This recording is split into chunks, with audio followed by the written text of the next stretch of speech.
Hello guys, welcome to my YouTube channel. তো এখানে আজকেও আমরা যাচ্ছি হলো শপিং করতে। আজকে আমাদের সাথে আছে আমার দুই দিদি। তো আমরা আজকে যাচ্ছি হলো মালিগাঁও ভিটোতে। ওখানে কালেকশনগুলো অনেক বেশি ভালো, তার জন্য আমরা 3 বোন আর আমাদের 3 বোনে 3 জামাই। তারপর ঢুকে দেখে ওদের নিজেদের শপিং করে নিচ্ছিলো, দেখে নিচ্ছিলো কার কেমন লাগবে।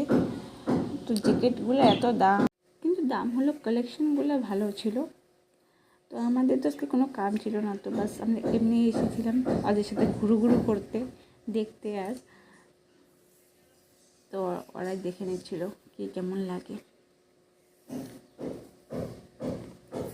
তো এদিকে আমি আর আমার দিদি একটা টুপি নিয়ে আমরা ঝগড়া করছিলাম যে তোর উপরে না আমার উপরে ভালো লাগছে, তো এটা নিয়ে কথা হচ্ছিলো। তারপরে আমাদের গ্লাভস দেখে নিলাম, গ্লাভস টুপি এইসবও আমাদের লাগবে, যেখানে আমরা মানে যাচ্ছি ঘুরতে। আর এদিকে আমি বলছিলাম যে আমরা শুধু আজকে ঘুরতে এসেছি, তো আমাদের কোনো কাজ নেই তার জন্য। তো বাস, আর দিদিদের সাথে আসলে এমনিও তো ভালো লাগে না, তার জন্য এসেছিলাম। তো এদের সবাই ঘুরতে যাওয়ার ডিসকাস করছে যে কী কেমন হবে ওইসবই। আর ওদিকে আমার জন্য আমি পেন দেখছিলাম, তো একটা পেন পছন্দ হয়েওছে, তুমি দেখতেই পাচ্ছ আমার হাতে আছে।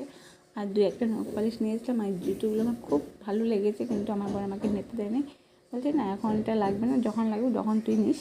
তার জন্য এই জুতোগুলো পছন্দ হয়েছে কিন্তু নেইনি। তো আমরা এখান থেকে চলে যাচ্ছি হলো ওখানে ফ্যান্সিতে। তো ফ্যান্সিতে যাই, দেখি ফ্যান্সিতে যে কী নেই, কী পছন্দ হয়। তো এসে আমরা ফার্স্টে রসে গেছি পাপড়ি চাট খাবো, তার জন্য। তো এখানে পাপড়ি চাট বানাচ্ছিল, তো এখানে পাপড়ি চাট খাওয়ার জন্য আমরা সবাই রেডি। আর আমরা ফ্যান্সি বাজার যখনই যাই তখনই ভিড় পাই। ফ্যান্সি বাজার এত যে কেন ভিড় থাকে, সব সময় ভিড় থাকে, সব সময়। আজকে দেখো কতটা ভিড়। তারপরে আমি একটা দিকে শপ দেখেছিলাম, তো ওখানে যাচ্ছে মানে সেল লেগেছিলো 10 টাকা আর 20 টাকা। তো আমরা ওখান থেকে অনেক টুকটাক ঘরের জন্য বস্তু নিয়ে নিয়েছি। তো ওরা তো সেল পেয়ে ওরা তো একদম দেখো না কীভাবে নিচ্ছে। তো এদিকে আমরা সবাই নিয়ে নিচ্ছিলাম। তারপর এদিকে তো বাজার করে হয়রান হয়ে গেছি, দিয়ে সবাই বসে পড়েছি, সবার হাতে আমাদের বেগ। তো এখান থেকে চলে গেছিলাম আমরা খেতে। ওখানে চাউমিন নিয়ে নিয়েছিলাম, আর ওরা দুজন একলা খাচ্ছিলো আমাকেই না দিয়ে। তারপর বলছে যে তোরটা আসেনি, তোরটা আসলে তুই খাবি। তো এই যে এখানে খেয়ে নিলাম। এই যে আমার চাউমিনও এসে পড়েছে, আর আমার চাউমিনটা ছিল পনির স্পেশাল চাউমিন। আর তারপর 3 জনের পিৎজা, মানে আমরা 6 জনের একটা মানে আমরা ভাগিয়ে খাবো। আর আমার ভিডিও আমার জিজো করে দিচ্ছিলো, জিজো থ্যাংক ইউ।